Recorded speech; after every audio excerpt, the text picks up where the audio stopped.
Like that's what I've been trying to do, is just Yeah. laugh. And Yeah. Yeah. wow, it's so Invented. crazy what we invented. How did we make this? I know, right? I know. I know. Hey, Parker. Well, with such an Hey, emphasis on Dan. Good to see you. labor saving, I think it got to excess, Yeah. right? It was like, how much labor could we really save? Continue, continue, continue, and now we have to artificially burn calories through exercise, like Right. Yeah. particular times of days. And I think about that too, like going back 200 years ago and trying to explain to somebody what a health club is and what it's for, Yeah. and it becomes uh, quite silly in a way that Yeah. it's like it's all absurd. Yeah. It's like, well, yeah, because we all sit down at desks all day, so or whatever, so we don't burn enough calories. So we have to actually portion time away from that in order to, do repetitious activities that don't do anything except exercise. It doesn't actually lead to a goal except for the uh, the burning of calories and the re-strengthening of muscles. And it is quite, as you said, it is quite funny actually. It's Yeah. absurd. I would use the word absurd. It's Absurd. absurd actually. It's, You know, Absurd. it's a and better. I think It's a more I think philosophical term. I think one thing people that don't realize about like living a more self-sufficient life nowadays, it's actually quite easy, because like the fact that I can use a chainsaw, if you see the efficiency of a chainsaw versus a handsaw, it's Mm. really incredible, and Right. like Yeah. I think about that all the time where I'm like, I mean, people think, you live on a farm, it's like self-sufficient. I mean, this isn't like the 1800s or something, like there's Yeah. Yeah. there's Yeah. so many awesome labor-saving things Yeah. that are Yeah. available that you can appreciate, and it's still work, but at the same time, it's like, wow. I mean, having a washing machine, a dishwasher, like all these things that would have taken so much time. I mean, if you washed clothes by hand ever, it just takes Oh, forever, yeah, you yeah, know? I do realize that's considered to be one of the greatest labor saving devices of humanity, especially for women, because they were the ones typically that were, required to wash clothing. And but then of course they end up losing those nice big thick forearms from like from wringing all this clothing. You see these all washerwomen who've got like Popeye forearms, Yeah. because of all the wringing they had to do. But it's quite funny, the reaction that I get in public, because like a lot of times I'll just go to a store or something, and I'll have like dirty clothes on, and I just live a different lifestyle, and people, they sort of look at me like they're like sorry for me or something, that like, oh, you have to work so hard. And I'm like, I choose to do this, like I think Yeah. this is Yeah. Yeah. awesome. Yeah. Like, do you Yeah. not see that we could make this world so awesome if we choose to just do what we actually like to do, Oh which yeah. that's how it could be. And we're all sitting around like, oh, poor me. And, but we Yeah. have so much available to us to make things really awesome, you know? Yeah. In all kinds of And different directions as well. yeah, and to Yeah. try to not get attached to those things at the same time, and, Do you guys ever enjoy check it, out but the then let it go too. Hmm. Do you guys ever check out the Good News Network? Do you ever happen to like peruse that? I recommend that, especially if you're trying to keep a balance. I mean, I'm not much to peruse the news anymore, especially since the 2016 election. I really pulled Ah, back. yeah. But yeah, but what I do often is I'll take a look at this website called the Good News Network, and I'll take a look at some of the news stories to see kind of like what's some of the good stuff that's happening right now, and Mm. what are some of the visionaries doing. Mm. And it's a really nice little burst of positivity, Mm. in this whole sea of sensationalism. So Mm. and sometimes I'll assign work to my upper level students so that we're not always going over the same, like from the CBC or whatever. Yeah. But yeah, I recommend if you want a little burst of positivity to check out this site. It's pretty sweet. Good News Network. Thanks for the recommendation, Rick. Yeah, so one of the recent articles was about a woman has designed this floating continent. It's basically a floating lab that is completely self-sustaining. It runs by tidal power, and it's got these huge, like, looks like sails, like twisted metal sails that have solar panels on the outside and plants on the inside. And it would be set up to be like a research lab, but the thing would just float around various points of the ocean collecting plastic that's accumulated. And when you read a story like that, and you're like, yeah, I know it hasn't been built. I know there's no funding for it yet. But just the idea that someone's like engaging in that kind of direction is pretty. Yeah. So, Very, very cool. Anyway, that's just one example of what you might find on that little magical, hidden away website. Lovely. That's really amazing. Hey, Alex. Hey, Ron. Hey, how's it going? What's going on, guys? Really good. How are you both? Ron, did you dye your hair? No, I'm just in my car right now. No, My car does that. Your hair. It's golden hour. His car does that. Oh, okay. It's a special feature in all the 2022s. Say, you got the next Ryan Gosling. How you been today, Alex? Not one of my best days, but. Why is that?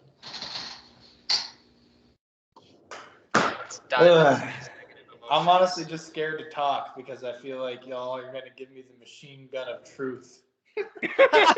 I think Joe would give you the chainsaw of truth. No, it's good to be here with you guys. Honestly, like no disrespect to any of you. I really wanted to have some one-on-one time with Dan. I just haven't talked with him in a while, and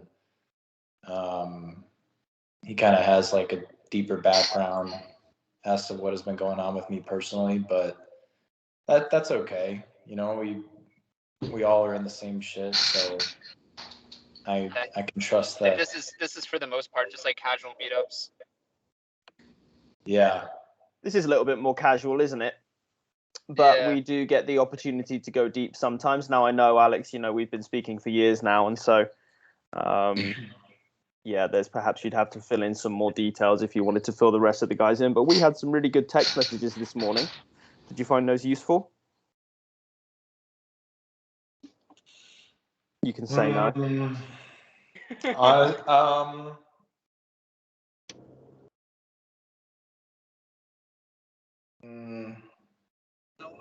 Not really. No. What was useful is your engagement, Dan. That's always helpful. It's always helpful when you engage. It's See, the problem with that is you need me. I know. So what is it that's useful about my engagement?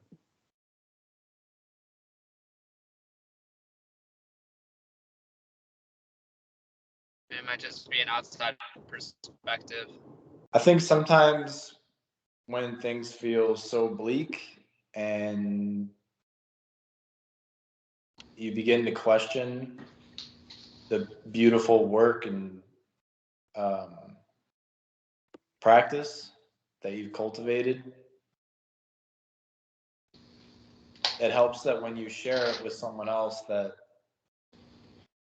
like you, that you don't berate me, but you challenge my own challenging of myself and encourage me to see it differently, to cut myself some slack. And I practiced that quite a bit. Just, I don't know, to give like everyone a background here, when I first started on this whole thing, I practiced just like allowing my emotions, because I didn't even really know what it meant to like accept how I feel, because I was always busy trying to feel differently or to be some other way. And that turned into like wallowing in emotions, like to really like up close, personal, upfront view of them. And then that turned into eventually seeing, Dan helped me see that I was holding on to the pain. I thought it was all about feeling as much pain as possible. And so I realized, well, okay, I'm holding on to the pain now. Why do I want to hold on to the pain? I thought, well, because maybe I feel like it's the only way I know how to love myself. This pain is familiar. So then I started realizing, okay, I can let go of this pain. So I started practicing the art of letting go. And then there was this other piece that Dan informed me on. I don't know how familiar you guys are on it, but on cultivating like a winner's attitude, right seeing, right effort from the Buddha's teaching. And I was really resistant to that at first. And I saw Dhammarado's video last night for the first time. I've never seen him teach, but Dan has always told me about Dhammarado.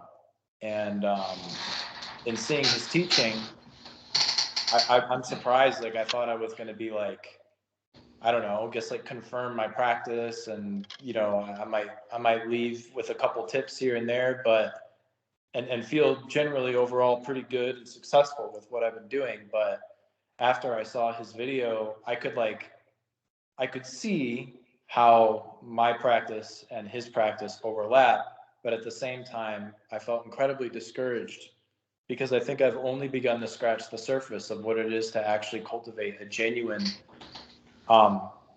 winner's attitude, and to the point where, as he says, is possible, where you're feeling success moment to moment, your moment to moment experience. And then when you're in noting meditation, you're noting all of the wholesome feelings now. And then you're seeing, okay, wow, these wholesome feelings are sustained. And then after a while, you see, oh, wow, it's taken a while to keep all that up. I don't need to do that anymore. I can just relax. That's Dhammarato's painting a long-term picture there. Brother. A long-term picture. Yeah, a long-term picture.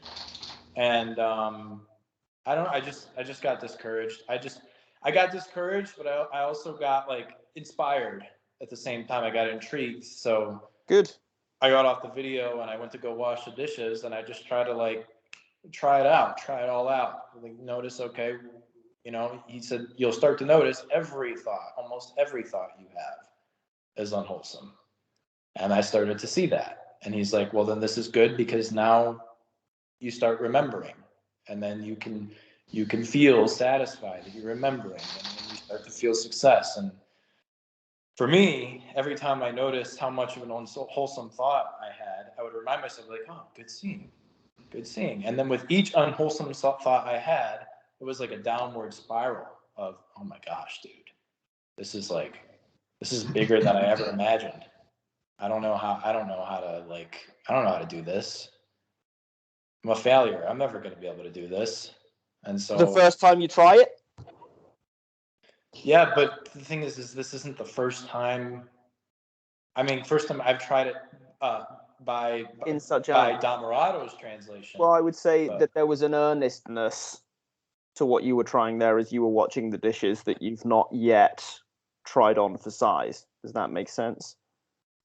Yeah, I guess there was like a higher resolution of both the practicing, but also of what Dhammarado was saying as to what this actually is. Like, 'cause Dan, you told me kind of generally, what it is to win, succeed. And maybe not, maybe you gave me high definition, but I just wasn't listening at that time. I'm not sure, but I just am feeling very, very defeated and confused. And yeah. And so do you remember what we said about this morning? Yeah, you said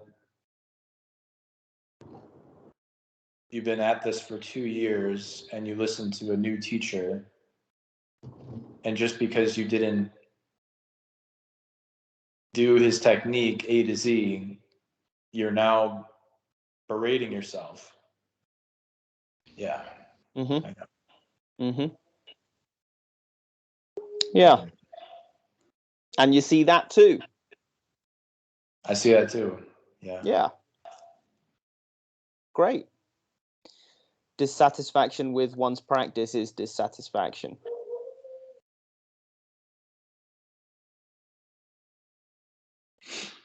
Yeah. You've been doing great, but me telling you that doesn't help very much. That's kind of just something you gotta live through sometimes. Sometimes we hit the ditch. I don't know of a single practitioner who's skipped right along the path, singing gleeful songs the whole time. There's challenge on the path.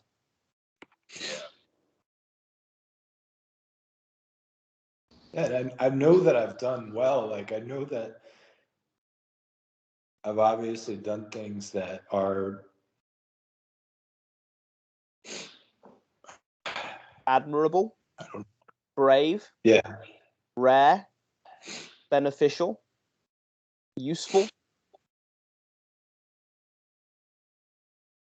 You've done better than well. You've done amazing. Just to be here right now is like better than Yeah, you've done more than- 99.9999% of people. Like, you know, being able to share that like with a group of people, especially a group of like men, you know, like, can you see how amazing that is? Really. And also another thing you have to realize is it's not failure until you give up. No one ever succeeds on the first time around. But even if you give up, it's still waiting for you to come back. The practice is always there. That's the thing. It's awesome. Mm. Yeah, I don't know. I saw this phrase where it was like, if you're We're losing you, Ron. going through hell. Did you hear what I said? We got almost none of that.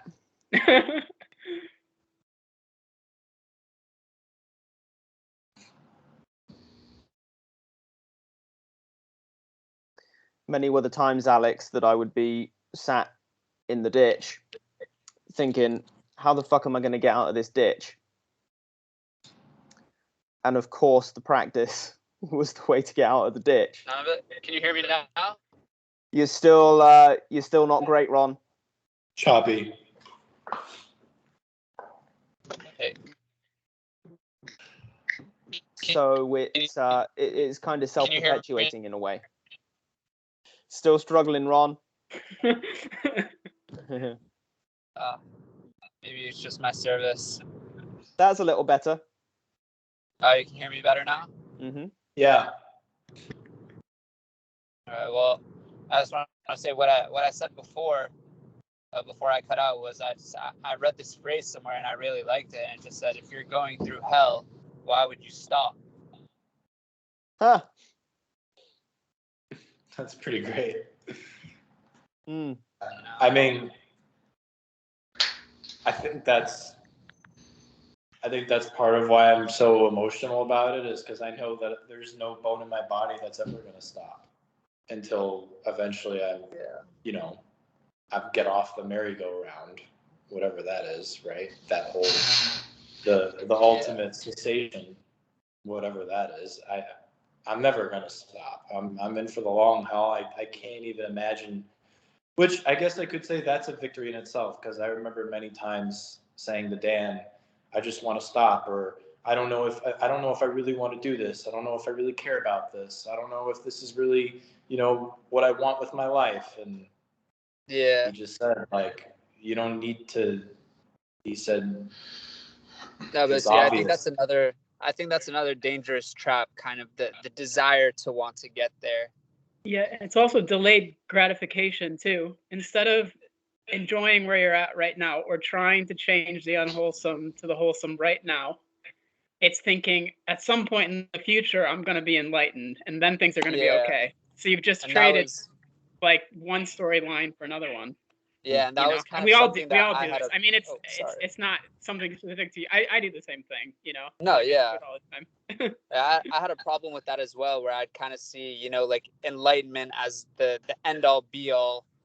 And, I was just telling myself I have to keep on going because, I want to be enlightened. I want to get to that end point under any circumstance necessary. And, now, I probably practice more than ever, but I kind of see my practice as a means to the end of being the best me that I can be.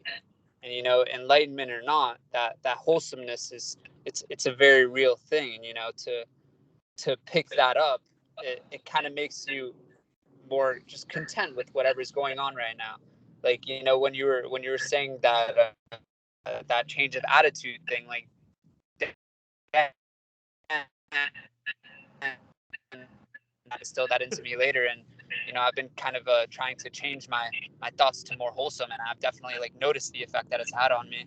Like, you know, for me personally, the hardest thing for me to do is wake up in the mornings. You know, after a long night, I wake up and I just want to go back to sleep.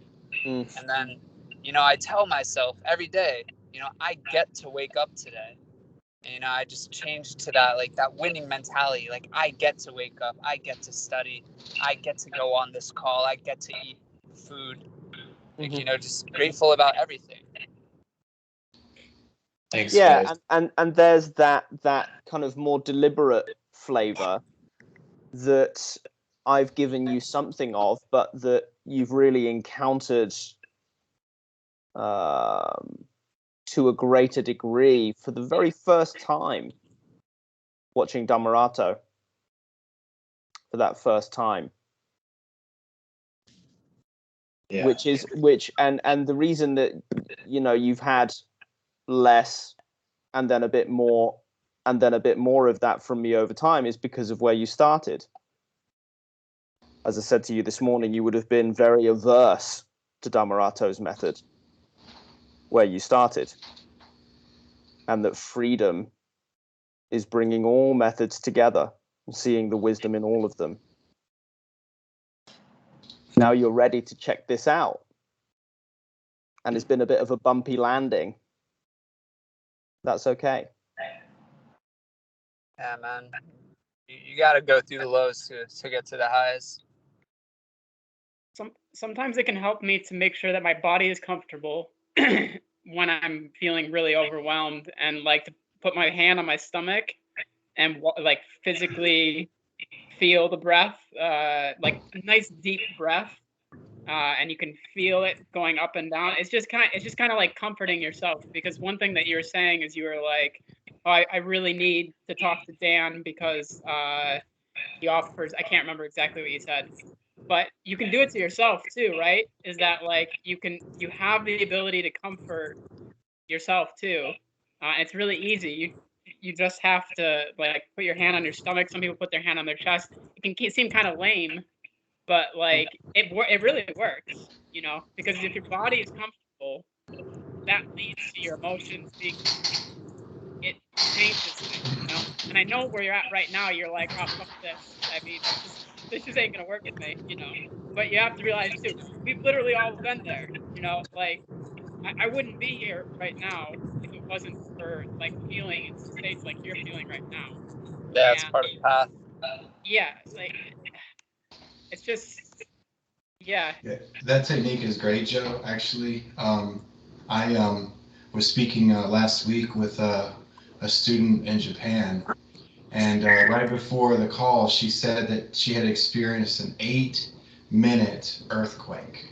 8 minutes. Woo! Right? And I'm surprised she even took my call, but she was clearly shaken and rattled, right? And so I actually went through that technique with her, with the hand on the chest, hand on the belly, and had her breathe to where she would only move one and not the other. And then she would reverse and switch, and then she would be able to move both. And I said, try that again after the call. And the next time I spoke to her, she said it snapped her right out of the border panic that she had been in within like 5 minutes after the call. So yeah, that technique is great.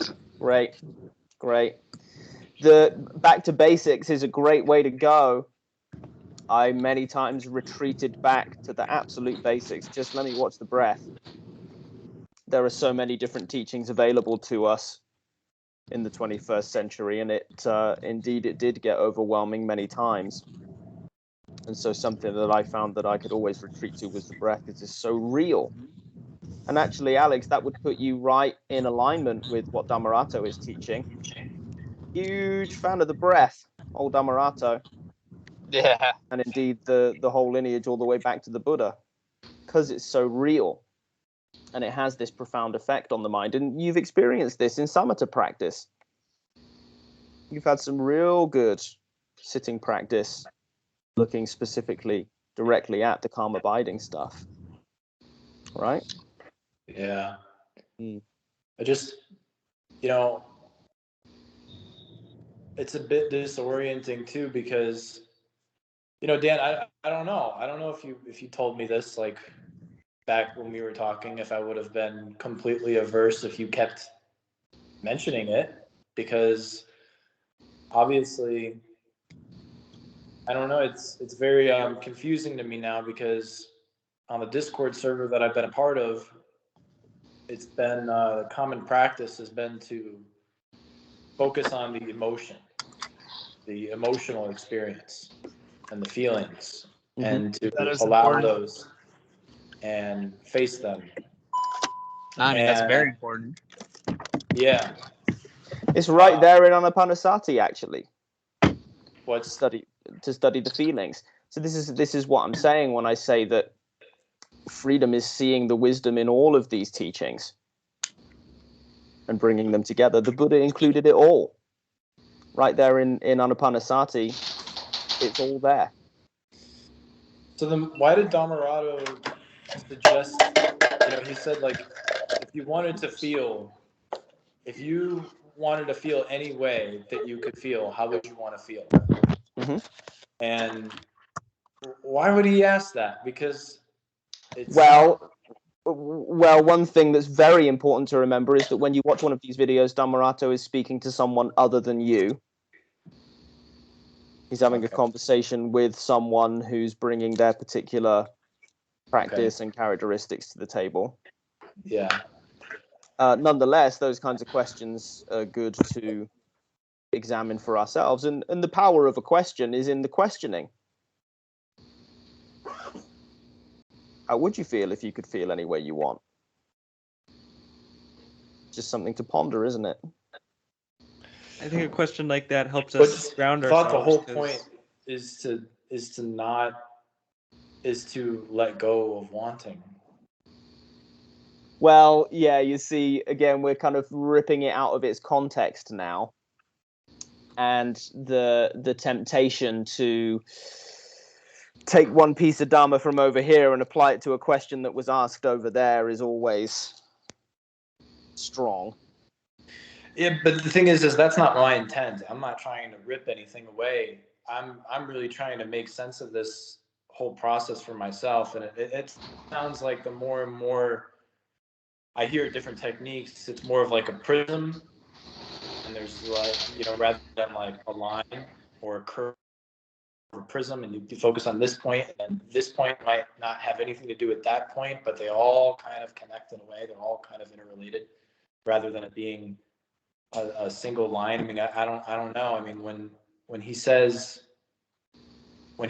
how would you want to feel, that really shocked me, because what I've been focusing on is just this right here, enjoying this experience and accepting this as it is. But at the same time, I could see how his question illuminates and sheds light on a blind spot, perhaps. You know, that well, we would have to ask Dhammarato what the intention behind that question was in the moment, or, you know, we could, if we wanted to, we could go and find some context. I would say be careful about trying to force the whole of your understanding and practice to date through one new video. Does that make sense? Well, I mean, it makes sense, but like, how do I not do that? I mean, I didn't intend, you know, I didn't sit on that video last night thinking, I'm going to force everything that I've learned up to date into this one video. It just is sort of happened. And right, and yet that is what seems to be occurring. And so the reason that this is dangerous is we're kind of putting that video on a pedestal in a sense. We're saying everything in this video must make sense with everything I already know. I want to be able to contextualize the whole of my practice against this one new video with this one new teacher that I've just encountered. An easy way to say would be maybe it's just going to take a little longer than that to figure these things out. It's right. We're back to this idea of trying to pull away from measuring. I talked about this earlier about, what's the rush? What are we trying to pass the finish line as quickly as possible?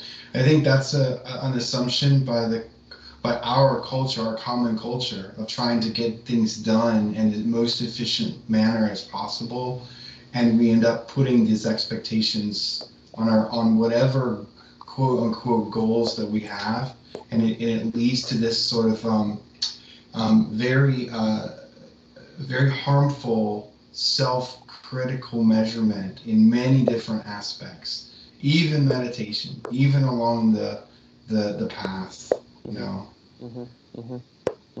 Parker, did you have something to add? I think the comment that was going to be made was something just about the question you asked. That I think the environment around that question was a student who was originally inquiring about jhana practice, and using very Western language in terms of absorptions and enlightenment and such. So I think the question then was to ground the student in what are you actually looking for? Because like Rick is saying, a lot of in Western culture, a lot of things that we strive for are merely concepts, and we have no actual biological or experiential understanding of what we're actually trying to get to. And the question then, how would you want to feel, is what are you actually looking for? You have this concept of freedom or whatever, but what does that actually feel like? And can you let yourself feel like that right now? Okay. Yeah, I suspected that was what it was too, Parker. I forgot to voice that as I voiced my concern, but yes, thank you for reiterating that. So, I suspected the same. He was very much in that that way of speaking, that the person so this is great. Thanks for that, Parker, because that's really important context. So clearly that question had a very specific purpose, right? To then say, well, hold on, we're supposed to not be wanting.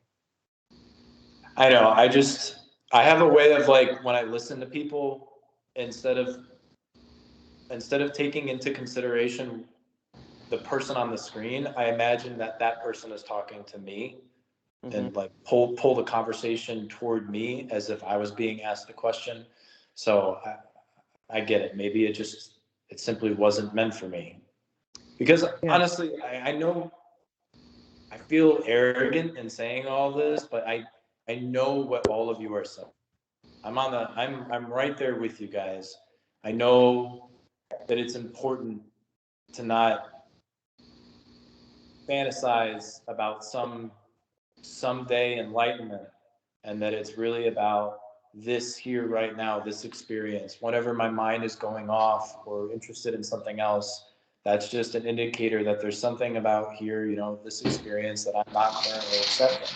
I get to inquire, investigate into that, or simply just relax and be satisfied. But I feel like, honestly, it is something that is occurring as contradictory to me still in my mind.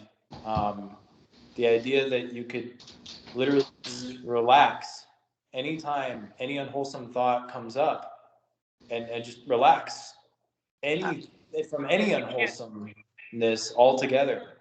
Well, you can't do it right now, because then you would be enlightened, because none of us can do it fully right now. Wait, Alex, I have a question for you. So it's quite a high standard to say that you're gonna always be able to do that.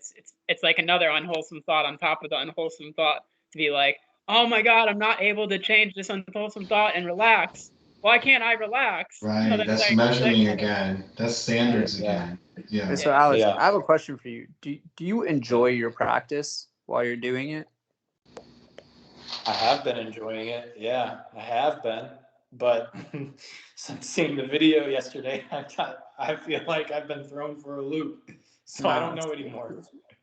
So the only reason I ask is, oh, sorry, Dan. No, go ahead, Ron. Go ahead.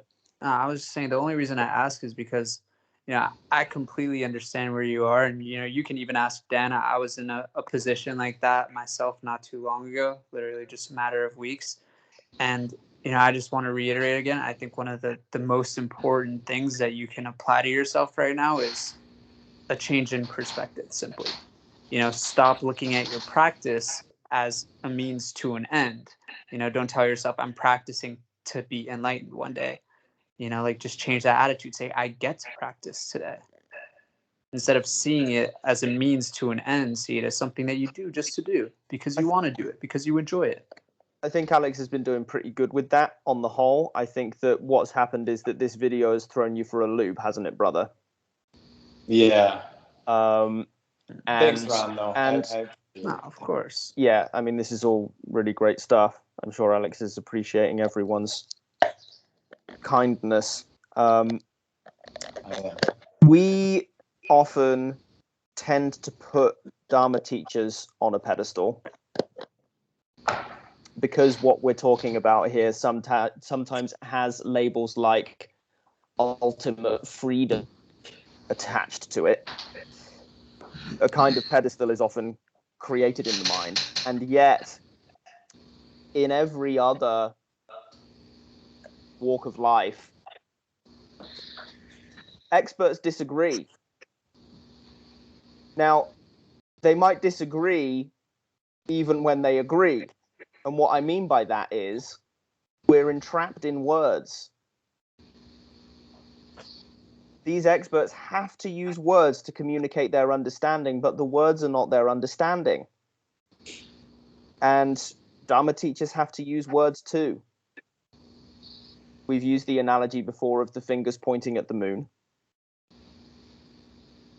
And so you seem to have put a lot of importance on this one video, this one explanation, this one demonstration, which indeed was given in a context to a person. And I wonder if you could instead just take it as one demonstration, one explanation among many that you've heard already, and investigate it lightly, gently, easily, joyfully. Okay. Yeah.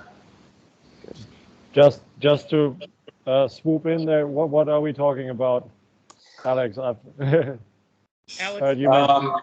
I saw a video yesterday of Dhammarato teaching one of his students, and it was the first time I've seen any video about Dhammarato. And I don't know if Dan mentioned Dhammarato to you, but he's mentioned him a lot, just in passing. I've spoken to him once in person, actually. I wanted to check out what it was about.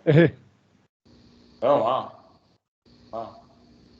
Or not in person, but via Skype, I've spoken to him in person. 20 years ago. Rick's got the t-shirt. That's right. So I survived. I felt like a lot of what Dhammarato was saying was in some ways favoritive toward what we've been learning on the Discord server, DAG, but also in contradiction in some ways, or seeming just counter to how we've learned to practice. Well, And infinity is not infinite if it doesn't include contradictions and paradoxes. Ooh. Yeah, it just threw me for a loop, Doug. So I basically have been like questioning everything that I've cultivated in my practice for the past 2 years because of this video, but which like, sounds kind of absurd. But like, think about like the wide range of like Zen Buddhism versus Tibetan Buddhism. Like, look at those two next to each other. They're both leading to the same thing, and they're both talking about the same thing. In one extreme, you have drunk, high monks who are having sex with their students, and the other ones, they're like having nothing. They're doing absolutely nothing and like just sitting for hours and hours. How can they possibly be the same thing? Somebody looking at from the outside would be like, wait a minute. But like, you have to have the context, and like, you know, it's all about your personality type, and there's a lot of different things. One thing that's good about Dhammarato is he is a Westerner, so he's going to know the hang-ups that we have. And one thing that like I hear from you that I have as a hang-up is this, like, it's a big focus on like the emotions, you know, but there's like other things to investigate too. There's like a whole body to investigate that's like here, that's linked to our emotions, you know.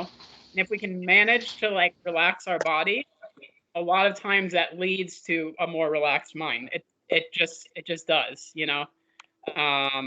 But and the self-criticism too, because like, I mean, you're still being critical of yourself, even though like you've been practicing for 2 years. I think that's awesome. You know, like, I'm not even like lying. I'm not saying that or anything. I mean, just it's so amazing compared to like most people I've met in real life who are like, oh, I got a meditation practice. I managed to sit for like 5 minutes, you know, and like, yeah, I don't know. That's all I had to say, really.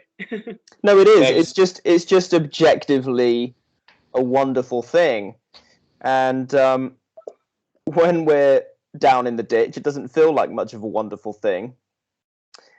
Here we're very strongly demonstrating the benefit of Sangha. It creates a kind of objectivity because you can come and hear 6 other people telling you that they feel it's objectively awesome, and not just by words, but by the fact that they're demonstrating it in their own lives. Yeah, I think something I'm seeing right now, it's not the video actually that has thrown me for a loop. What it is I am terrified that I have been lying to myself, in the sense that I have paved out a road for me that involves going through intense amounts of pain, having to confront negative biases on the daily, constantly, not constantly, but being in and out of tension and conflict with myself, with my thoughts, with others. And then I see this guy saying, well, no, you can just let go of all that early on. That just really blows my mind and feels like, well, have I been cheating myself? Have I been cheating myself? Have I been robbing myself of the opportunity to have? Let me clear something up for you here. When Dhammarato says you can let go of it, he's talking about right now. I know. Everyone who's ever called Dhammarato would describe their path in pretty much the same way as you just did. I don't know of one student who's called Dhammarato up and he said, well, you can let go of all that stuff right now. And they've gone, okay, and ridden off into the sunset. And hung up. No, I understand. I understand. What I'm saying here is that this is not something that has been stressed as much in any other practice, either on the Discord server, or even I would say with you, Dan, but that also might be because you felt I would be averse to it. I've never heard this stressed so much, other than on the call with him, where he said literally in your moment-to-moment experience, you can cultivate the practice of relaxing. And This yes, is not something that is a default for me. And again, brother, if the Tibetan Buddhism student goes and hangs out in the Zendo, they're going to get a different interpretation again. Now, should they spiral out of control and start doubting everything about their practice to date? Is that useful? I don't know. I don't know. Honestly, An investigation is useful. An investigation that says, hey, here's another way of saying things. Here's another way of thinking about things. Let me try it on. Is it a better fit? Maybe, maybe not. And I think there comes like a little bit of confusion when you talk about letting go, because, you know, at the end of the day, like on the relative level, your emotions and your thoughts and your feelings, they're real, and they're going to be there. You can't just make them disappear. It's not about letting go of the thoughts as an existent entity. It's kind of more of a matter of letting go of your attachment to them, just because of the way that your brain formulates thoughts and attaches emotions to it and makes all these separate sensations into one conjoined narrative. Mm-hmm. You know, that kind of ties back into like pain and suffering, how pain is inevitable, but suffering is optional. It's just we choose to combine the two simply because we don't know any better, and it just makes it exponentially worse. Yeah. You know, like the point isn't to try to escape from your emotions, but rather the opposite, to feel them completely. You know, that's kind of one of the biggest problems of the human psyche, the way the human mind works. When we feel these bad emotions and experiences, we try to escape from them, and we try to do whatever we can to get away from them. Even, you know, the path, you know, it's called complete freedom, the end of suffering. That you tell yourself, if I do this, maybe I won't feel these emotions anymore. And that's not true at all. The emotions are still there. There's no connection to them, no attachment to them. Well, the hardware remains, and Doug, I will come to you. Yeah, exactly. The hardware remains. I think that as satisfaction increases, one is certainly going to spend less time doing things like worry, doubt, all of those things on those lists of hindrances and fetters that the Buddha put down. They do actually downtick, but not as a means of suppression. And here's something that the uninformed might experience when they hear about a deliberate kind of practice, as opposed to that more allowing kind of practice, is they might hear of that deliberate practice and start thinking that it sounds like suppression. But no, those deliberate practices have allowing as their basis. We can't do anything about stuff that we're suppressing. So allowing is right there. And then one of Dhammarato's favorite phrases is that the mind can be cleaned out no matter how obstructed it gets. You've been doing that. You've been doing that. When you've been seeing stuff and saying, I see you. That's another one of Dhammarato's favorites. One of the Buddha's favorites. I see you. That changes the relationship in the way that Ron's talking about. Go ahead, Doug. It's funny, Alex, what you were saying, because when I dabbled with Dhammarato's teachings a while ago, it was just like a few weeks ago or something. I think I found myself not in exact the same position, but in a kind of comparable position to where you're at right now. But I pretty quickly I saw this kind of discord or dissonance between what my direct experience has been so far and what he seemed to be, what I took from what he was talking about. And then I actually I started to ponder it a bit, and I started to see, okay, these two, they aren't at all mutually exclusive. You can, it's a bit related to what Dan just said.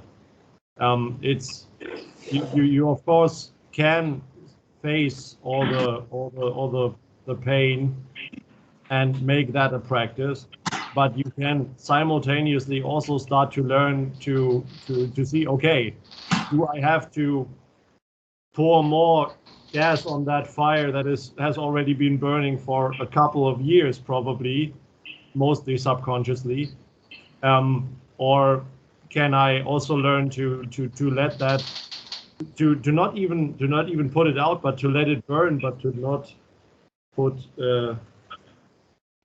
put more energy into it, and learn to, okay, what other habits, Fires can I start? what What other fires can I start? yeah sure. Yeah, and I think a useful distinction there would be that distinction about wallowing, right? We want to examine the feelings. We don't want to wallow. And when it's become when wallowing has become somewhat habitual, which, let's be honest, can happen quite easily, it's of course not the case that you'll be able to completely drop it all at once, and probably you'll also find yourself sliding back into it more often than you'd like. But it's, I think the beginning is to start to see that it's possible to go in another direction.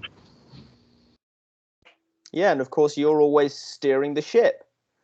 I had the benefit of hundreds of hours of chats with Dhammarato, and we discussed one time the benefit of going into grief if we feel that we can handle it, to get a good look, to see what that's all about. But then at some point to say, okay, I've had my fun, I've had a good look, let's go on and do something else. Yeah, The I was examination of going to say something similar, because you know, you can investigate the emotions from a place of from a good position, you know? Like the time to investigate all the different range of emotions is probably not like when you're depressed and suicidal or whatever, you know. But like it is possible to investigate that from a different place, and it's like when things are going pretty well, that's probably the time to bring in the emotion, and then to bring it in a way so that you don't get lost in it, but to kind of be like, I can embrace this too. This is part of my experience as well, you know. And you embrace it like tenderly, lovingly, you know, and you welcome it, and you're like, there's my sadness. There it is again. Okay, and you just kind of, you know, cuddle it a little bit, you know. But it only can happen when you're in a good mindset. When you're stuck in that thing, you got to do whatever it is to like get yourself out of it. I mean, sometimes it's silly, but just like the Buddha recommends like a lot of different ways of like right effort of like getting yourself out of that mindset. There's like 5 different things that he recommends, but like one of them that works for me is like distracting yourself. And the Buddha says it's okay if you need to distract yourself and you need to like sweep the floor or go for a walk or go for a run, it's okay, you know, like, because watch what happens with your mind from that, you know. Watch it change, like as you allow yourself to have that sort of thing.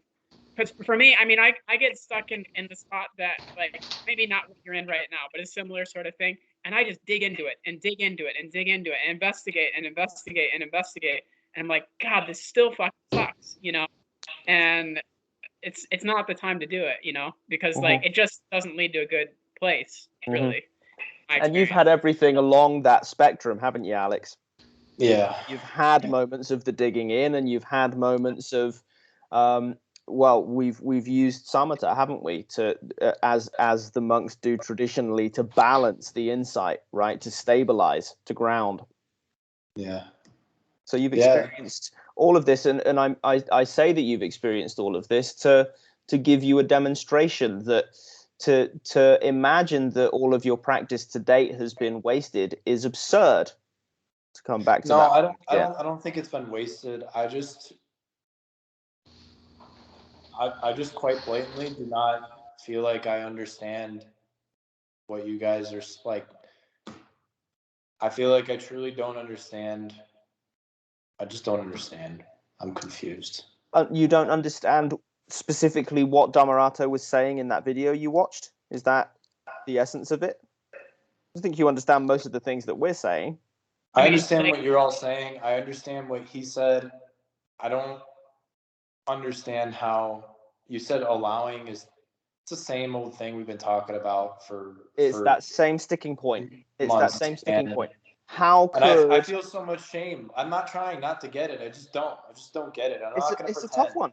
It's a tough one, and no, absolutely, you're doing the wise thing in not pretending. Where there is understanding yet to be gained, it's incredibly wise to be honest about that.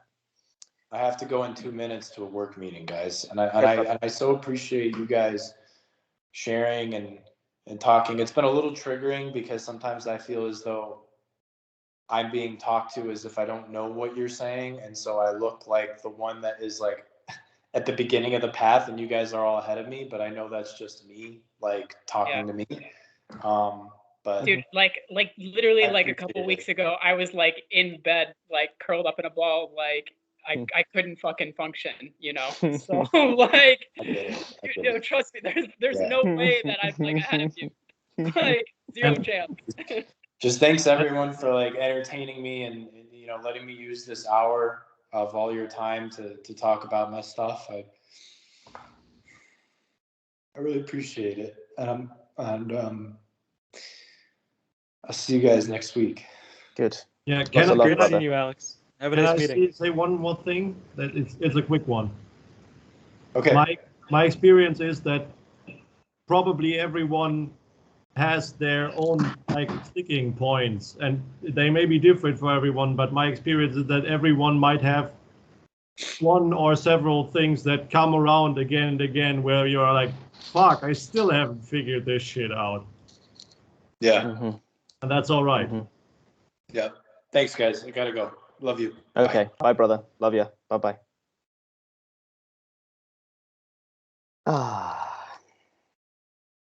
This is probably a good point for just for a sec, Joe. I shot you a message on Discord just. Oh, sorry, I haven't been logged on to Discord. Yeah, no problem. It's not urgent. Just that you read it sometime. Okay, sure. Good stuff, guys. It's incredibly valuable for us to come together and do all that. Good. Feels like a good place to stop unless anyone has anything else they want to bring. I've got something to share. Great. That it's not even such it's simultaneously not even such a big deal, and in another way I feel something in me feels like it was a kind of a huge victory. Which was yesterday I had the impulse to go and look at myself in the mirror and be like, man, face yourself. Look at it. This is you. Like, is it now? Be with that for a second. And I don't know. It was there was it was on a feeling level. There was something like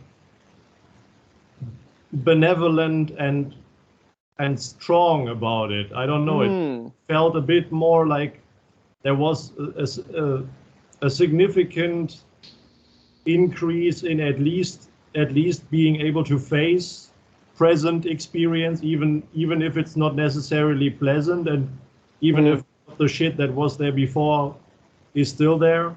But in a way, like,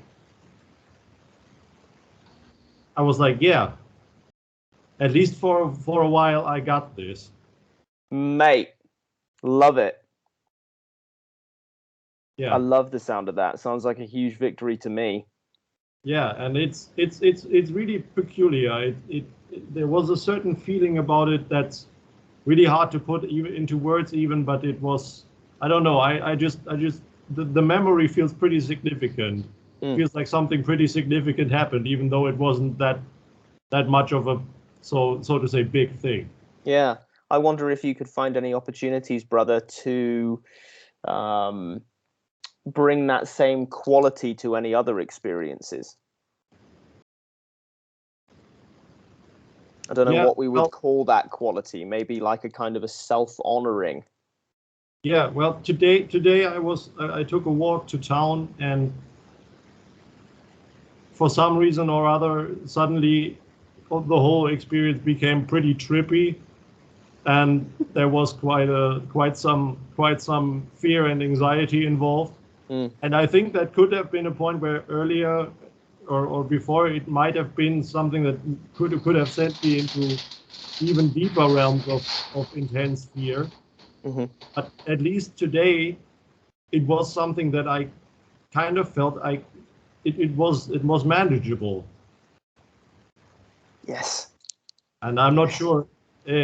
Probably there could be other things that I couldn't feel like I couldn't handle, but that was something where I was like, man, Who cares? it's this is quite a. I don't know how, but somehow I'm doing it and not freaking out completely right now.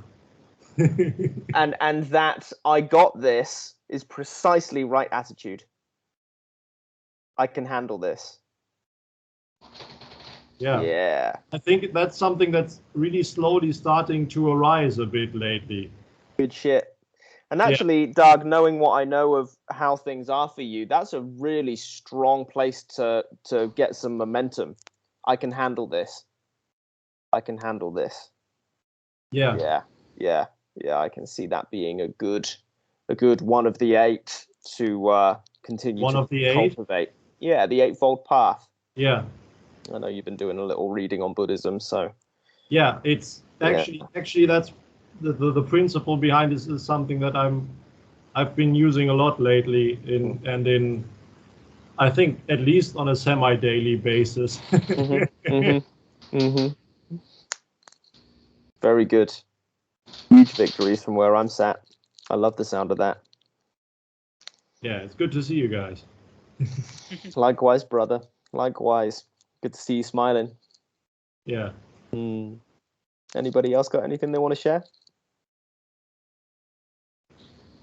I'll be headed to the States in a couple of weeks. It's kind of exciting. Hey, I haven't seen anybody for a while, any of my peeps. So, and it's going to be a great opportunity to practice because as we go through the stress of flying with added security, with testing, with questions, with agents, with all of the the big and the little things to remember, and then of course the inevitable meeting with the family, playing the necessary roles, the stress of gifts, the stress of getting, the dinners, the meeting of new people, the conversations, etc. At every point, there's the potential for, I wouldn't say like a lot of strife, but there's always that potential for, making the odd comment or, having gossip occur, all kinds of things. But, and then of course there's the whole notion of being holiday, right? Being a chance to, I can relax a bit. I don't have to be so attentive or mindful. There's that temptation of saying, oh, not now, not in this circumstance. Let's put this off on the shelf a bit because it shouldn't count right now. It's Christmas, etc. Right? And to maintain some discipline. I like that word, by the way. It's one of my favorites. I'm a big discipline guy with my martial arts and stuff. So to maintain that discipline, to try and to stay steady, regardless of whether it's movement, travel, lost baggage, misunderstandings, miscommunications, unhappy gifts, returns, breakdowns, missed opportunities, or even praise, even a lot of praise, where suddenly that can become addictive as well. And all of those situations to try and maintain a bit of mindfulness. That's going to be the goal. of my goalless goal of the holiday. Yes. Well, hey, I mean, it sounds like you've taken that objective of using social interaction as practice, and you're really running with it, Rick. That sounds amazing. Yeah. Well, it's one of the best opportunities I've had. So I'm going to go ahead and take it and not lose that, because I'm not sure when it's coming around again. What with the expense of travel, the complications of travel, the time off, to say, yeah, let's do this. It's a great opportunity. So I'll be plugging in for next week, but probably after that I'll be out for a bit. So yeah. Cool. Well, I'm really going to look forward to the week after that when you come back with a field report.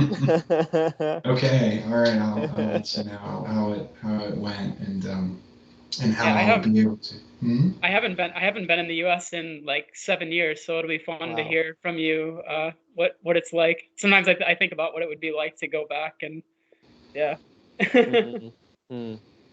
Traveling to Rick. I live in Canada. I live in the capital, and so and I would usually only return maybe twice a year pre-pandemic, and certainly after 2016 there wasn't as many visits either, for obvious reasons, with the wife being non-Caucasian. Yeah, that's its own little animal, but yeah, I haven't been there, feet on the ground on home soil, in about almost 2 years. Okay. Where are you from originally? North Carolina. Okay. North Kakalaki. It's a southern state that sometimes pretends to be a northern state, but it's still really just a southern state. Why? Because it's still in the Bible Belt. It's near the buckle. Yeah, but you got like Greensboro, and like it's a little That's bit different. that's my city, right? That's my city. Oh, okay. Of course it is. Like the most liberal, like super leftist place in North Carolina. Well, don't tell my dad that. But that's where I first encountered Dhammarato at the Watt in Greensboro. That's where we first had our first powwow, and when I got really heavily into meditation and stuff, like branching out of the martial arts. Like for me, it was a means to actually get better at the martial arts, until eventually that became the main thing, and the martial arts dropped off a bit. So, anyway, the very, very short biography. But I'll actually be going to Alabama, which is even further into the deep South. And that'll be another thing too, to not react to that culture that my ego so oftentimes has recoiled from in the past. That very sort of right-wing culture, that divisive anti-vax culture that I have been so critical of, and even as recently as a year ago, to be able to watch those reactions to red hats and things like that. This is really, really fantastic opportunity to maintain my center, to literally maintain my center. So anyway, I thought, it's not a victory yet, but it's the potential for one. It's a layup. That's right. It's a layup. I really often think about that, going back to the U.S. and like what my reaction would be, because because I'm in a different country, I feel like I can just like ignore certain social norms and it's easy to, right? And I'm like, oh, I can just do my own practice, and like, I mean, sometimes I get a phone call and I'm just like, oh, sorry, I just don't understand, and I can hang up the phone. I'm like, I can't do that in America. Like it just doesn't work. It's so loud. It's like trying to meditate in an airport. It can be done, but it's a whole lot easier to have a nice, quiet, dark room.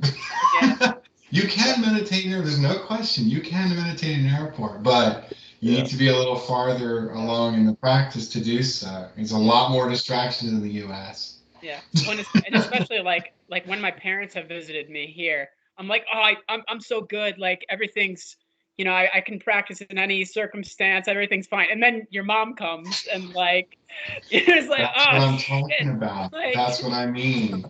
Yeah, your mom comes and reminds you of her concept of who she remembers you to be. And you allow her to drag you back into that earlier you. And all of those buttons are right out there for her to like press, whether she wants to or not. Yeah, exactly. Mum foo. And then ping, ping, ping. Oh man, the practice. Yeah. So, what part of the US are you from originally? I'm from Detroit. Ah, right. It's kind of interesting. Damarado was a college teacher in Detroit at some point. So, yeah. How was it growing up? In Detroit? Yeah. I don't know. I mean, it's a city. So, and I'm a farmer now. So you can probably see my reaction to growing up. Yeah, it's like a slingshot, right? Too much of industrialism like shot me into agriculture. Yeah. No, I mean, I grew up with the freeway, like right. I mean, like when I was going to sleep, it's just right there. You know, my dad worked in an auto factory, and you know, so I kind of wasn't really my thing living in the city. I really enjoy living in the countryside.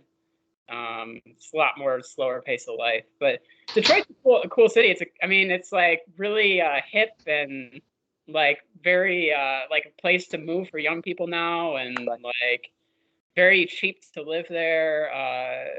Yeah, quite a lot of like local farms and stuff too. It has like a few hundred like urban farms within the city limits now, and yeah.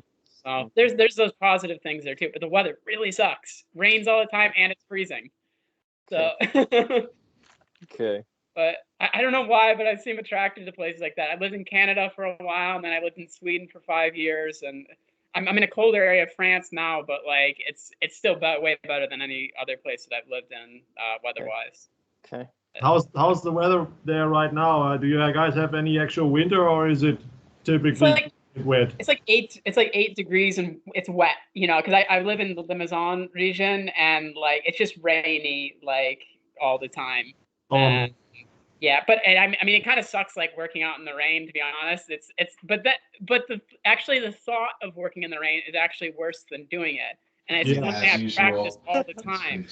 Because like when you actually go outside and you have the rain clothes on, and you can get into that mindset where you're like, oh, I'm just a little kid that's like going out in the mud. I'm gonna like dig with, you know, and plant this stuff. Then it's fine. But like the thought right now of me like going out is I'm like, oh my god, like, you know. So it's really interesting to notice that. But that's the practice, right? Is that it's not the impact of the thing, but it's our reaction to it that causes the suffering. It's not the thing itself that causes it. So I often play this trick on myself when I take baths a lot, and it's quite cold in my house, and I'll say, oh my god, I really don't want to get out. And then I stand up and I feel my body, and I'm like, wait a minute, but it's actually not that bad. It's not as bad as I thought. Like, you know, but I've been doing that really strong. Go ahead. I've been doing that with cold showers for years. Great. Good I'm practice. doing that with shoveling snow. I had to get up super early on Monday morning because there was a bunch, and we've got an agreement with the neighbor to trade turns, right? Like, because we have a wide driveway, we share like a townhouse unit, and so it's sort of an agreement where, you know, he shovels once, then I shovel once. So it's my turn. You know, people need to leave at 6. So guess what? I'm up at 4:30 shoveling snow, and you know, the first 10 minutes was very, very, like, I was annoyed. I was like, oh, this is going to take forever. And then I was like, well, but it's really good exercise. It's kind of invigorating. And once I got, you know, maybe 20 or 30 minutes into it, I could start to see the progress of it and the rhythm I found, the rhythm of it. And then by an hour and a half, I'm like, well, that's my cardio for the day. Look how clean. And then it was done. Great. So, yeah, so a lot of it is just that perception and say, oh, you know, there's an opportunity to practice. In this case, physically practice. I didn't even have to do any. See, there we go, back to the exercise idea, right? It was physical labor for a purpose, not an ends unto itself, but actually an ends to, or means to an actual end, which was clearing the driveway for safety. Yeah. Yeah, and so you get that satisfaction of the job well done, right? Yeah. Yeah, another Dhammarato favorite. Get my pat on the back and coffee. Yeah. Oh, I bet that coffee was great. It was. Yeah. It was super. Yeah. Tim Hortons special. Good. Parker, anything to share? Things are great. Parker's just smiling. Where do you live, Parker? Phoenix, Arizona. So Nice. I don't have to. I don't have all the cold and snow that you guys are talking about. No, but it's miserable in the summertime, so. It's fine. Parker's still smiling. It's miserable for everyone else, Joe. Either way, whatever. It's like, I know that. You know, the Northerners, we have to like pick on something though. Like we obviously have a worse climate. There's no doubt about it. So like we have to find something though. You know, it's the standard Northerner reaction is they're like, oh, this summertime sucks in Florida, and you're like, wait a minute, but every other month is awesome. Like. Yeah. Oh my God. Well, guys, great to see you all again. Yeah, Just likewise, Dan. Great to see you. Wonderful. And thanks again, everyone, for sharing with Alex. He'll be absolutely fine, I'm sure. Certainly. Very, very lucky to have good friends in Sangha. All of us are. He's a soldier. Oh, yes. Oh, yes. Take care, guys, and I'll see you Wednesday next week. All right. All right. See you. Then. Good Bye, catching guys. up, guys. Bye. Bye.